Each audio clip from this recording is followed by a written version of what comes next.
Hi and welcome back. I hope you're doing well and keeping safe. For today's video I have 5 tips to help you improve within Warzone, get some more wins and pick up a few extra kills along the way.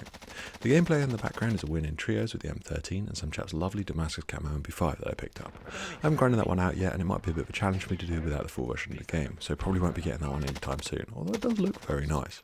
Before I get into the tips, I just want to say these are things that have helped me improve my game within Warzone. I am by no means a great player, so don't take everything I say as gospel. So without any further delay, let's get into it with tip 1, which is loadouts. I feel a lot of people's loadouts are purely driven by what they see other top players and streamers using, and for the most part you're not wrong in doing this. They are usually great setups, but don't just put it on and instantly expect to be able to do well with it and dominate servers like they do.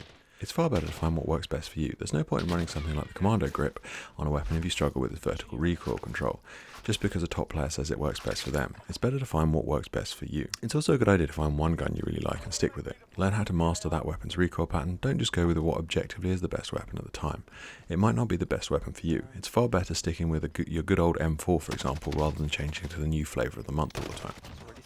As an example of not using a completely meta setup, I'm using the Merc foregrip on the M13, whereas most of the top players tend to be using the Commando foregrip.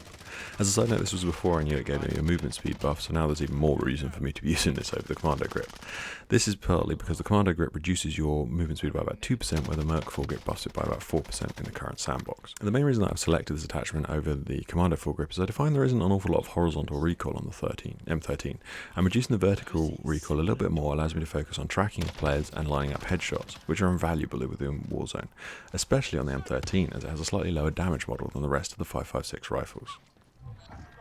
A big tip I find is to go and test your loadouts in something like Plunder, which gives you a similar TTK time to what you'll see within the Battle Royale, and you can fine tune your loadout on the fly to find what best suits you on each of the weapons and what attachments you think work the best. This doesn't just apply to your primary weapon and its attachments, but what you're running in your secondary. Don't feel just because you've seen a top player running overkill that you need to do the same as well. Select your loadout around your playstyle and what best fits you and your team, not what's the meta for getting the most kills within a server. Moving on to tip 2, arguably this is the most important thing within the game. You can win most fights within Warzone if you have better positioning than your opponent. Always be thinking when you are moving around the map, what gives me the best advantage in the gunfight? And when you are moving over an open area, is there any cover for me to duck behind if a fight starts out? For the most part when I'm playing, I try to avoid open areas because they're just death traps, unless you have no other option. Although when I have to, I'm always trying to find something to put between myself and my opponent. You should be able to see this in some of the gameplay, so that I have an advantage in a fight and somewhere where I can duck behind and reapply plates so I don't die super quickly. It is also very important to keep an eye on the circle to see where the most advantageous position within the circle is. This is usually high ground, but always have in mind where you're going to push off to in case the circle pushes you out of that area. Next up, tip 3. Drop with your team. Stay close to one another at the start of a game. You are very vulnerable at this point of the match because you're going to be focused on trying to find a weapon, some money, and maybe even a contract. And less on your surroundings, and let's be fair, we all know the audio is a tad questionable at times, and it's very plausible for players to sneak up on you without having no idea where they are. So staying with your team gives you the best chance of surviving this point of the game, and usually setting yourself up for a better chance of winning the game.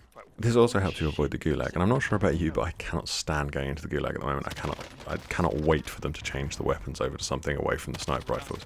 I am not a fan of them. Also, with the way that the game is playing at the moment with cash drops, I don't feel it's completely necessary for your team to go for a scav contract to get your loadout. There's often so much money lying around, and scav contracts have an awful lot of teams competing for them.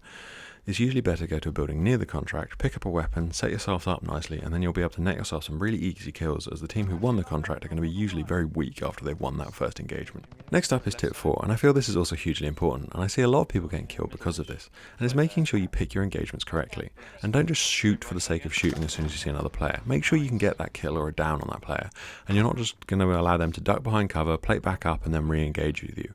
All you've done at this point is waste a little bit of ammunition and give away your position.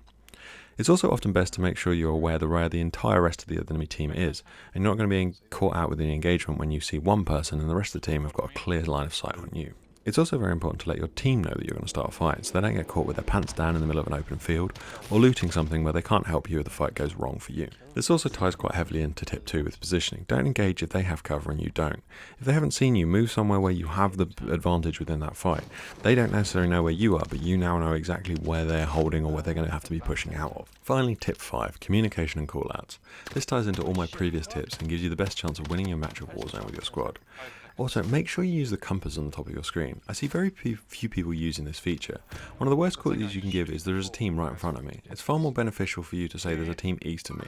Your teammates are going to be able to work out that much faster, rather than have to look at the minimap and see which way you are looking, or having to look over in you and see which way you are firing. It's much easier for them to go, okay, 145 on the compass, okay, they're somewhat there, and then maybe give a distance of okay, within 10 metres of me, next right on top of me, 50 metres in front of us.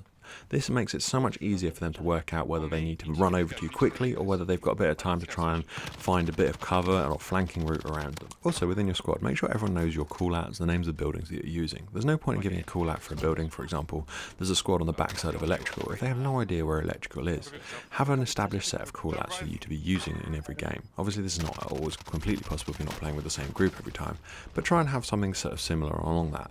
However, if you don't have the same sort of callouts as everyone else, use your compass and the colour of the building. I think this is a really good way, as a good starting point to sort of point out which building you're looking at. So that wraps it up for my top 5 tips to help you improve within Warzone. Hopefully those will help you get a few more wins and maybe pick up a few extra kills along the way as well. If you enjoyed the video, please leave a like on it. Thank you very much for watching, and I shall see you next time. Goodbye for now.